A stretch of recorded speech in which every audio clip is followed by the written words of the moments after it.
தலைமைச் செயலகத்தில் முதல்வர் ஸ்டாலின் தலைமையில் அனைத்து கட்சி கூட்டம் நடந்தது.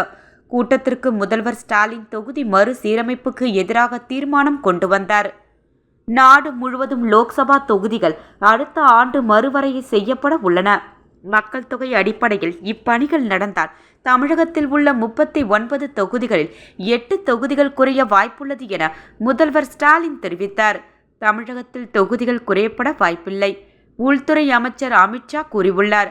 ஆனாலும் தொகுதி மறுவரையின் போது தமிழகத்தில் உள்ள தொகுதிகளின் எண்ணிக்கையில் பாதிப்பு ஏற்படக்கூடாது என வலியுறுத்தி தமிழக அரசு சார்பில் இன்று தலைமை செயலகத்தில் அனைத்து கட்சி கூட்டம் நடைபெற்றது. கூட்டத்திற்கு முதல்வர் ஸ்டாலின் தலைமை வகித்தார். ஏற்கனவே கூட்டத்தில் பங்கேற்குமாறு தமிழகத்தில் உள்ள அங்கீகரிக்கப்பட்ட அரசியல் கட்சிகளுக்கு அழைப்பு விடுக்கப்பட்டு இருந்தது. அதிமுக, தவேக, அமமுக என மொத்தம் 56 கட்சிகள் பங்கேற்றுள்ளன. பாஜக, நாம் தமிழர் கட்சி புறக்கணித்துள்ளன.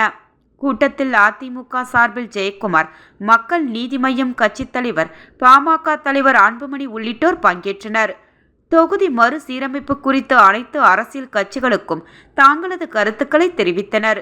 லோக்சபா தொகுதிகள் மறுசீரமைப்புக்கு எதிராக தென் மாநில எம்பிக்கள் கூட்டுக்குழு அமைக்க அனைத்து கட்சி கூட்டத்திற்கு முதல்வர் ஸ்டாலின் தீர்மானம் கொண்டு வந்தார்.